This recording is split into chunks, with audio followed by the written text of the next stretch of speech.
Welcome back to another episode of Quotes to Live By, reflecting on the radical saints. I'm butchering it. Maybe I should start over. No. Welcome back to Quotes to Live By, reflecting on the much neglected radical teachings of the saints. There we go. Well, for this whole series so far, we've been parked in Thomas Aquinas' sayings, and it's not been an exhaustive, by any stretch of the imagination, treatment of his works. It's just been kind of more of a meditation on some of his short one-liners that are really profound. We might come back to Aquinas at some point, because there's plenty more there to glean from. But today, I think I want to shift into a few weeks of just parking in some of the sayings of Saint Benedict, specifically from his rule, the rule of Saint Benedict.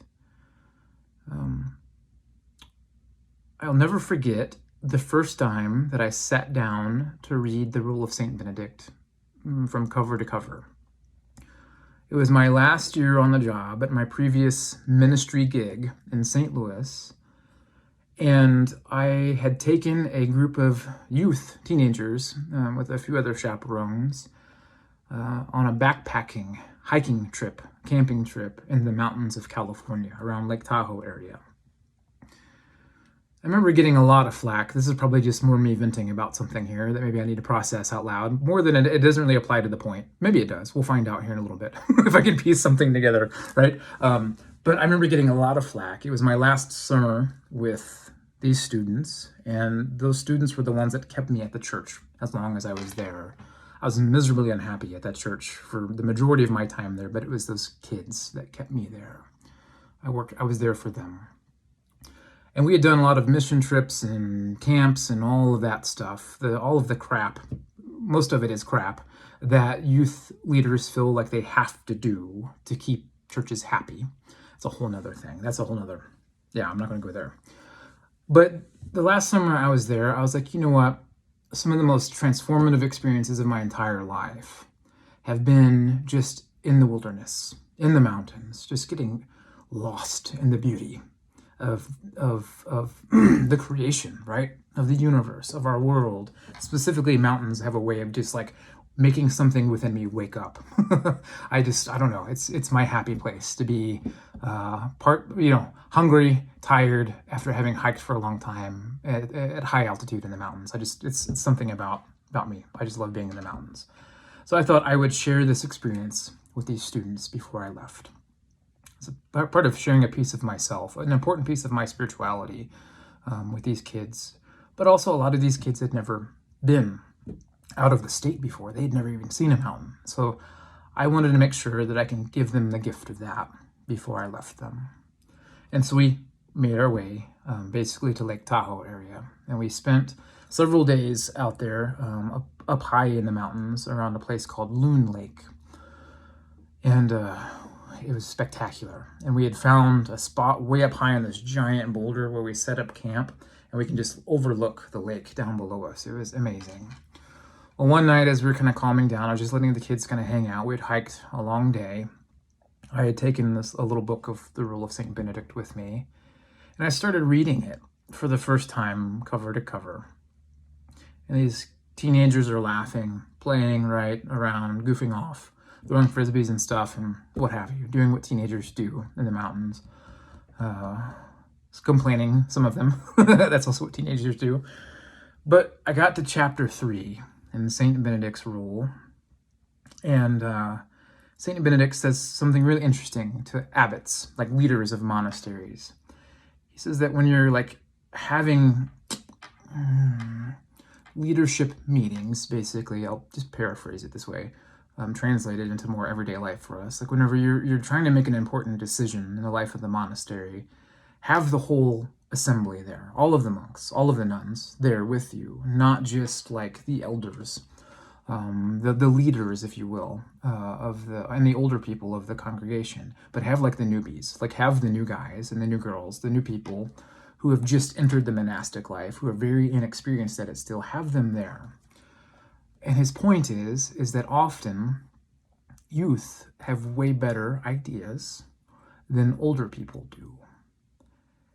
It's clearly not Benedict slamming elderly people, right?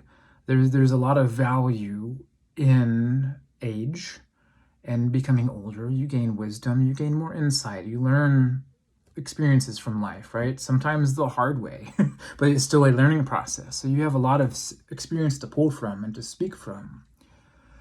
And Benedict, he doesn't actually take the time to elaborate why he thinks that younger people often have better ideas, but I'm gonna assume. I think we're pretty safe to assume why he might say this.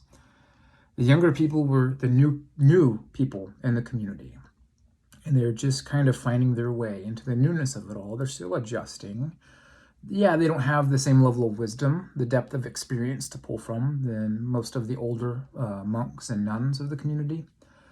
But they do have this one benefit, that they're still kind of like outsiders, right? So within a community setting, you have these rituals, these traditions, these habits that happen that people tend to take for granted. Oftentimes they happen quite subconsciously. People who are part of a church, for example, can often be pretty blind to the habits and the trends and all of this stuff within a church because they've just been a part of it for so long. They can't actually like step back to see it. They can't see the forest for the trees, if you will. But a new person coming in from the outside, they can see a lot of it, the good and the bad, quite clearly in ways that people who've been around for a long time cannot. And in Benedict's mind, the younger people who are just stepping into, crossing the threshold into this communal life, they have this really unique vantage point that really should be listened to. And at the end of the day, Benedict basically says that he would give more weight to a younger person's opinion, viewpoint, than an older person who has been around longer. Had more of Christianity actually taken that line of thought to heart, our pews would still probably be filled with young people. But the reverse has often happened. It's people who've been around for a while, people like me who've been in the church and in the tradition and are there to like safeguard the tradition and the integrity of the tradition, right? Tradition's not a bad thing, but it becomes a bad thing when we don't let it evolve, right? So there's this crucial balance of like you want to protect the tradition so you can keep the essence of like what you're about, right? And there's this rich history to pull from. But if you like are clinging to it so tightly that you never let it evolve, you basically just strangle it to death. You strangle all of the life out of it. I think this is Benedict's point. He's like, these younger people will bring new life into it. They'll manifest the tradition in their own way, and it may not look exactly like it did yesterday. And that's kind of the beauty of it. But they have to be able to bring some fresh perspectives and some newness of life into it, or else the tradition will just die. It'll grow stale and stagnant, right? Yeah. Out of all of the people who have been oppressed by the church, there's a lot of conversations around that these days, and rightfully so, because the church has done its fair share of oppressing, perhaps more than any other institution in our society. Out of all of the people, though, the people groups who are oppressed, I've been convinced over the last decade, pretty much the last 20 years, that the people group who are oppressed the most by the church are the young, regardless of anything else. It's young people. There's this kind of prejudice against young people that takes place. There's this tension, and there's an awful lot of older people telling younger people what it is that they want and what it is that they need.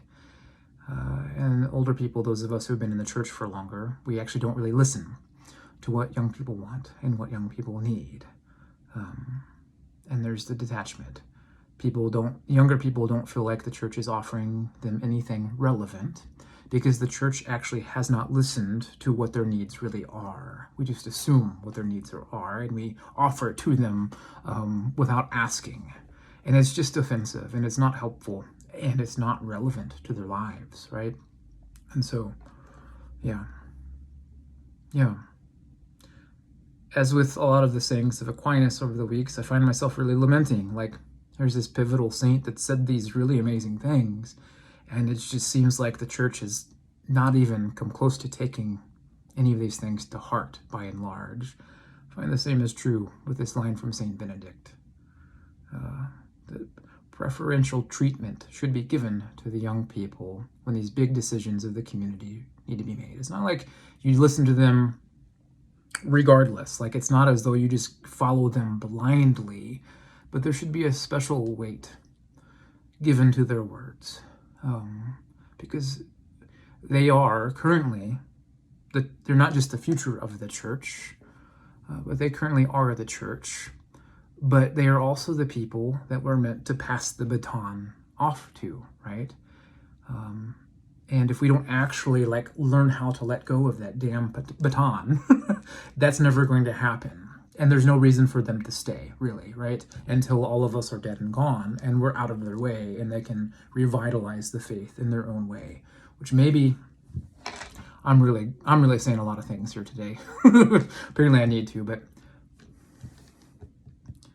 that's where we're heading, folks, right? If we don't learn how to pass that baton on in meaningful, relevant ways to people, if we don't confess our sin against younger generations, we're going to die with that baton in our hands. Yeah. And I have full faith, as a person wearing this thing, right? I have more faith than probably a lot of other clergy I know. I believe that there is going to be a big revitalization within Christianity coming. I can't say when, I can't say how, but I believe, I'm optimistic, right, that the church will remanifest itself in a unique and powerful and meaningful and loving and justice-oriented way in the future, and that will become the new norm for Christianity. It will be a tragedy, though, if those of us who are still within the tradition now, if we have to die off before that can actually happen, right? I believe that younger people, younger generations, new generations will take the baton at some point. But it may only be after our funeral. And that's the question for us, right? What are we doing to pass on the baton? What are we doing to actually hear what young people have to say? Are we giving them a fair share at the table? And in fact, are we going as far as what St. Benedict would say? Are we giving them preferential treatment, right? Really weighing their opinions and their thoughts, taking them seriously, because they are new people to the community. They can see things that we are blinded to out of habit. So, yeah. To reconnect, I went on that rabbit trail at the beginning about getting some pushback for taking kids to the mountains. What young people articulated to me is that at that time they wanted to go somewhere beautiful. They wanted to be awestruck by beauty. They just wanted to be able to be surrounded by beauty, to have this sense of adventure. Like, they didn't need to go and do another mission trip to be able to come back and pat themselves on the back, and the people they're serving, their lives aren't actually getting any better, right? They didn't need another church camp. They needed to be awestruck by beauty, right? There's a metaphor in there somewhere. I'll let you chew on what that could be. And I'm going to stop talking because I'm going to end up saying some pretty radical things. And I feel like I'm feeling the need to clamp at this point. So maybe I shouldn't clamp, but right now I'm going to trust my instinct. I'm going to clamp. So St. Benedict says that we should give preferential treatment to younger people and their voices and their opinions whenever we're making important decisions about the life of the community, whether that's a monastery, that would equally apply to a church. So, yeah, we would be wise to heed his counsel on this one, or else we're going to lose a lot more than we've already lost. Peace.